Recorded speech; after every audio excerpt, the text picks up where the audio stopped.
Meteorologist Sean Cable on the mighty 1630 KCJJ. Current temp now 37. KCJJ weather brought to you by Plum Supply. Plum Supply kitchens and baths. Your home never looks so beautiful. I am a weather alarmist. Yes, you are. Watch out. Everybody take cover. If there is severe weather that pops up, and everybody, I mean, all sources are saying that it's a good possibility. We will be here, as we are all the time with the weather. Our friends at SevereStudios.com and Tommy and Molly will be here to keep you informed tomorrow. Looks like the folks south and east of us are going to get the brunt of it. Yeah. But we'll get some. Yeah. We could use some rain anyway. Here's Shari Proud. She is the Park and Rec Director of Coralville. She is our favorite guest. Really? One of our favorites for sure. Yeah. No, favorite. Oh, I'm sorry. Woo, he's declaring me favorite. I like him. Okay. Good morning. Yes. How you doing? I have been enjoying this weather. Yeah. It's just been wonderful. It really, this is just a little taste. Except, okay, so you got highs of 52 on Saturday. Then it goes to the upper 40s, so thereabouts. Then mid-60s, low 70s, and then back to the 50s. It's just... Yeah. I'll take 50s. I just don't want to go back to the 30s. Yeah, me neither. Yeah. Well, upper 20s for Saturday night for the lows. Well, that's okay for overnight. It's just, you're in bed. Yeah. It's the daytime that I like the good weather. This is the time of year when we wear our jackets into work, before the sun rises, and then we carry them home with us. Yeah. Because it's supposed to be 70 today. Oh, really? But it was like, wonderful, yes. with the wind chill this morning, it was like in the 20s. Yeah. Yeah, it was cold. I just got the sweatshirt on. Yesterday, I walked to a meeting, and it wasn't, it was probably after 1 o'clock, and came back around 3 o'clock, and the difference even between 1 and 3 yesterday was crazy. I was like pulling my jacket off and walked in the door and said, it's hot outside. Like that. Yes. I love it when I can walk, if I can walk to my stuff, that's great. Yep. I'm not going to do that when it's 10 degrees. Well, with the changing weather for the good, there's plenty of activities coming up in the Parks and Rec department. There is, and we are planning right now, wrapping up planning for summer. So just really busy trying to get all that put together, and I'll talk a little bit about that today. That'd be great. Yeah, thank you. Well, first I want to talk about a special event we have coming up. This will be our second year of an event called Upcycle Throwdown. And I think I talked about that last year a couple of times on the radio with you guys. And it is an event that we partnered with Houses into Homes to do some creative upcycling of furniture, give it some new life and some extended life, and get it into people's houses. We need it. We just put everything on one level in our home to make it accessible for my brand new knee and for Jan. And we donated our table, our dining room table, which was absolutely. I think we used the dining room table like maybe twice, and they got a good. Houses and Homes got a good price. That is wonderful, and that is one of our most needed items is kitchen and dining room tables and chairs. It's hard. People will bring in a few chairs here, a few chairs there, maybe a table here or there. You're always out. You're always out and about. But did you ever watch that show? And I can't remember what. I think it was on HGTV with Lara Spencer, where they had they get couples into like the flea markets, and they would give them so much money to buy something, and then they have to come back a week later with it all decked out and resell it at a higher price. Flea market flip. That's what it was. Yeah. Yes. And so this is kind of based like that. Almost. It is very much like that. So this we are doing both team and single piece competition, and what it is we call it a fundraiser, but it's also a fundraiser for Houses into Homes and for the Coralville Parks and Rec Scholarship Fund, which we pay for kids' activities and free swimming lessons for those that maybe need that help. So the teams or if you just want to do a single piece, and don't want to put a team together, you bring a piece in, or we've got times at the Houses into Homes warehouse that we will have furniture that they can choose from. We will deliver it down to our event warehouse, which is 860 Quarry Road in the Iowa River Landing. So lots of fun things going on down there. And then we've got times put aside at the end of April into early May where those teams and people can come down, flip their piece, bring their paints and stains. We'll have some tools and we'll have some a little bit of paint for some embellishment, but they'll get that ready. And then we have our community judges. Last year our mayor was one of our judges, our Parks and Rec Commission, our board chair for Houses into Homes, and also a couple of our sponsors came and judged. And then what we do is put all of this furniture up for sale. So it will be up for sale on Saturday, May 3rd from 9 to noon, and people kind of have a choice. They can donate, the people who've created the furniture can donate it to Houses into Homes, and it doesn't go on sale, or they can put it on sale and somebody else might buy it and donate it to Houses into Homes, or they might buy it and take it home. Any of those options are great. We just want people to have fun with the upcycle phenomenon that's out there. There's so many people doing this in many, many different ways, and it's a different way to reach people in Parks and Recreation that perhaps we haven't reached. I used to love to do that.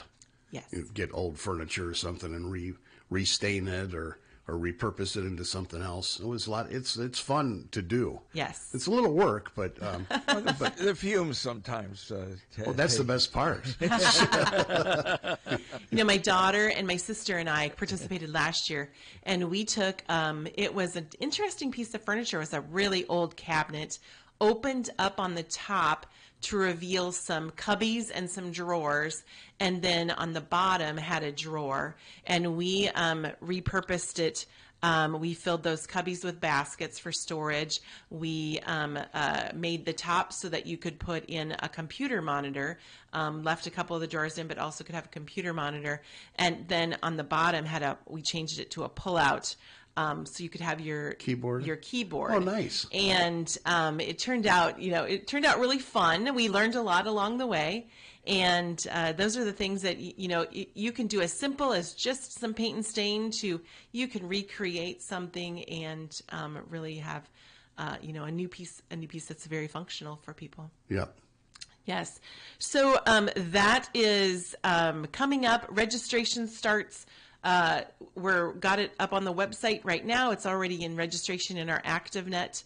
It's $150 for teams, and it's $50 for single upcyclers, and that money goes back into those scholarship funds into Houses into Homes Comfort of Home program. And we are just so excited to have our time in the warehouse. We had teams who all dressed alike last year. We had teams who brought in tacos and, just made it a really fun time. Businesses, if you're looking for something to do with your staff and something good for the community at the same time, this is a really fun event to do that with. God, you brought up tacos. Tacos. I've been jonesing for tacos. I can eat tacos any day of the week, anytime. Yeah, Yes. So more information at coralville.org/Parks and Rec. You can always go there to find out what we've got going on in Parks and Recreation. That sounds real good. Yeah. Warm weather. So is the golf course open yet? Oh, yes, it is. All right. We love March rounds. Anytime we can get March rounds in before March 15th, I'm doing a little happy dance in my office. I love that. And everybody's just has been itching to golf. We've had people coming into the clubhouse and talking about golf for the last 6 weeks. So we're excited to get the course open. Our first day, we had over 200 rounds of play. Oh, wow. So you can tell how much the community is excited to have golf weather back again. And I've got friends and we've got listeners in the Quad Cities, and we always hear about they plan a special weekend or something coming here. They nice. just really What's the top notch? Yeah, I hear all the time, I wish we had a course like that Yeah, here. it's top notch and affordable. Yeah. That's nice. Yeah, Brown Deer Golf. BrownDeerGolf.org. I just think a minute there. Sorry about said.com. BrownDeerGolf.org. You'll find all about the clubhouse. It's that time of year that we've had engaged couples come out and Sure. take tours. We've just placed an order on City Council agenda on Tuesday night to replace all the banquet chairs at Brown Deer. We've been working on paint this winter. Brightening up a little bit. Of course, all of the gorgeous arts and crafts woodwork is just beautiful and ready to go. And we are also working on some lighting upgrades. So we've just chip away a little bit at a time at those things that we need to do year over year, and just looking at what's ahead for the clubhouse itself. The restaurant is open right now. Bunkers Bar and Grill is open 3 to 9 on Wednesday through Saturday. And they've got some great pizzas and wings and sandwiches and all kinds of goodies. And then, of course, with the golf course open, we also have snacks, hot dogs, simple sandwiches throughout the day. So you could stop out for lunch, but we won't roll our full menu out for lunch until the first week of April. And then we'll be open 11 a.m. to 9 p.m. Throughout the summer and fall during the golf season. And it's got a great patio. If you've never been out to Bunkers Bar and Grill, it's open to the public. You don't have to be a golfer. You just have to enjoy good food and a really relaxed atmosphere.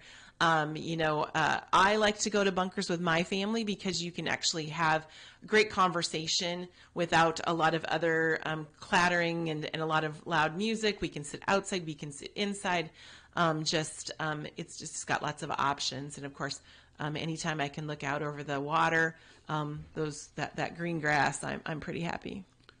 No, it's a beautiful, just the landscape. It's just gorgeous, and it is, like you say, it's not noisy or, it's kind of intimate. Yeah. There's very little cursing on the course, I noticed. Very little cursing. We try to keep it, we still, encourage callers and encourage gentlemen and ladylike manners. Yes. A little decorum on the course. A little decorum on the course. Yes. Yes, indeed. If you've never been out, we're open, right now with golf starting off, we're open it's a little cold in the morning, a little frost still in the ground, just coming out. But usually by 8 o'clock, we're rolling there in the clubhouse at this time of year.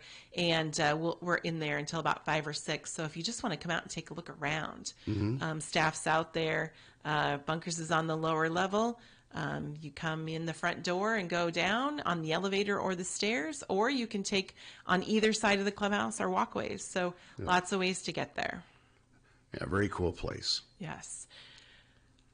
What else is this? I see here it says summer camp. Summer camp. You get lots of questions when I'm out in the community. When does summer camp registration open? So I wanted to make sure that I talked about summer camp. We have 3 locations, trying to get that convenience factor for our families. We have Camp Spark at Van Allen Elementary School. We have Camp Spark Central. So Camp Spark North is at Van Allen Elementary. Camp Spark Central is at St. Morrison Park and the Recreation Center. And Camp Spark South is at Borlaug Elementary. So depending on where you work out, where you want to, if you want to jump on the interstate, all of those are conveniently located to some place that they can get into town or get out of town and drop kiddos off. We run the Monday after school gets out. So school gets out June 6th. So that's June 9th. Am I saying that right? Yeah. 7th, 8th, 9th. Yeah, we're running June 9th. Wow. And run through the second week of August. We have programs that run from 8 to 4:30 or from 7:15 to 5:30. You can make those choices of what you want to add on to. And of course, we're always keeping those kids on the go. When we first started summer camp, I used to tell parents, it's a good day when your kid comes home tired and dirty. Yeah. And we really want to make sure that they come home tired and hopefully a little dirty. You know, we don't want to ruin any clothes or anything, but we want to make sure we're exploring nature, that we're doing STEM activities. We have a reading program built into our summer camp, and of course, lots of physical activity.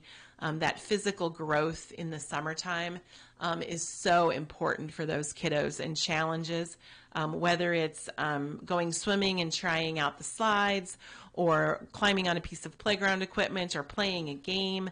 All of that's really important to kids' well-being. So registration starts on the 29th. Again, Coralville.org/Parks and Rec. You can get pricing. You can take a look at all the field trips they take. Just some really fun stuff. We take all of our kiddos to Adventureland, and that's sometimes the only time some of our kids have ever gone to Adventureland. So it's really fun to see our kiddos get to explore those big field trips. Lost Island and just the zoo and just places like that. It's really fun. Jen and I had our honeymoon at Adventureland. Very nice. Before they're closing. Rides. They're closing the inn. Did you know that? See, that's where we had our. Yeah. Really? Yeah. This is. They've announced they're closing Adventureland Inn. Ah. Yeah. So. Might be time for redevelopment. The last time I was in the Adventureland Inn, I would say it might be time for redevelopment. Maybe that's their plan. Maybe, yes. I don't know how many years it's been there, but when we first went to Adventureland, it had not been there very many years, and I was probably about 12. And what I remember the most is just how scorching hot it was, because it wasn't anything else that I remember. It's like it was very, very hot. And nowadays the trees have grown up so beautifully. They have tons and tons of shade. It's just a pleasure to take our kids there. The inn opened in '73. Wow. Yeah. Yeah. So. Very cool. Yeah. So yes, summer camp registration is going on. Before and after school program registration is going on right now. Our current families are re-registering, and future families are signing up to be a part of the lottery. And we'll get that information out in early April to those families so that they know if they have a spot or not. And we're always trying to, work with the school district on creative ways to make sure that we have enough room for all those families that need it there at those schools. Cool. Mm-hmm. And we run our before and after school programs. I'll just talk a little bit about our partnership schools. We started our first partnership with the Iowa City Community School District in 1997 and jointly opened Kate Wickham Elementary. City was instrumental in helping find some land for the school, helping put in some infrastructure, and then contributed to upsizing the gym and putting in the first playground at Kate Wickham Elementary. So just a good partnership. We went on to open Van Allen Elementary School in the same way with the district, and Borlaug Elementary School. So we have our before and after school programs are at all three of those schools, and we use all of those schools for evening and weekend programming throughout the school year, and some programming in the summertime. So we really treat those three schools like they're our own in terms of taking care of them, making sure that we can be a great partner with the Iowa City Community School District, but as well as making sure that the community knows that those are three other kind of like mini rec centers, evenings and weekends. And so it's great community access with tax dollars between the district and the city, that we've got these wonderful facilities. No, it's a great partnership. That is great partnership. Yeah. And you've got a play is being presented this weekend. It is coming up. I forgot to mention program registration also is another question I get a lot, and that starts April 2nd at the Rec Center, 5:30 p.m., and that's for all of the other classes and programs we have going on in the summertime. So everybody should mark their calendar for that April 2nd evening, and then, of course, registration continues until things fill. You got a list of the programs. A long list of programs. Long list of programs. Our activity guide loads around the 27th, 28th of March. It'll load to our website. Yeah. and people can take a look at that. And so that program, that play this weekend, Alice in Wonderland's running March 14th through the 16th. Coralville Center for the Performing Arts is another division of Coralville Parks and Recreation, and our young I always mess up saying Footlighters. I don't know why that's so hard for me. Young Footlighters Youth Theater. It's a mouthful. And the cute little description that the staff have written up: when Alice falls down the rabbit hole, even the white rabbit can't prepare her for the adventure ahead. It's the story you love with a cool steampunk twist. This Young Footlighters production is presented by students in grades 6 through 12 and directed by Matt Faldudo. And Matt came to our arts commission last week and talked about the steampunk. What is steampunk? Steampunk. Am I out of it? Have you been to Council Bluffs? Yeah. Well, you know when you go over they have that bridge that you go over there by that convention center, and they have those big steampunk statues on either side of the bridge. I'm trying to think of some cartoons and/or different uses of it. Think gears, knobs, sci-fi, a little bit sci-fi, where they'll take a big eye off of a clock and put it on somebody's face, kind of thing. Like Acme. Yeah, there you go. There you go. Yeah. So there you go. Steampunk. It's just my family laughs at me because every time we go over the bridges at Council Bluffs, I take a picture of those statues, and I text them to my boss and say, "These are so cool. I just want to have something like this in Coralville." I think he gets tired of hearing from me about that. Performance times: Friday, March 14th, 7 p.m., Saturday, March 15th, 2 p.m., and Sunday, March 16th at 2 p.m. And those tickets can be found at coralvillearts.org. Or our box office opens an hour before those showtimes, so you can come on in and take a chance if you want and just buy at the door. We prefer that you buy ahead of time because it's great to have those ticket counts and preparations done ahead of time. But if it's you need to roll by the seat of your pants, then come on in the door right before. They do a great job too. The Coralville Center, the staging and everything. They just do a wonderful job. Thank you. We enjoy. I think the thing that I notice about our team in Parks and Recreation is that everyone just really enjoys what they do, and they're really good at what they do. And so we really like to showcase. What's that like? Kind of like being here. Yeah. Sure it is. It is. Yeah, sure. And it's nice to showcase and talk about the works that they do and what they're bringing to the community, because it is really all about quality of life for us and to making sure that people have access to great quality of life. Sounds good. Shari, thanks. Thank you for having me. It's a pleasure. It is 28 after 8 o'clock, the mighty 1630 KC.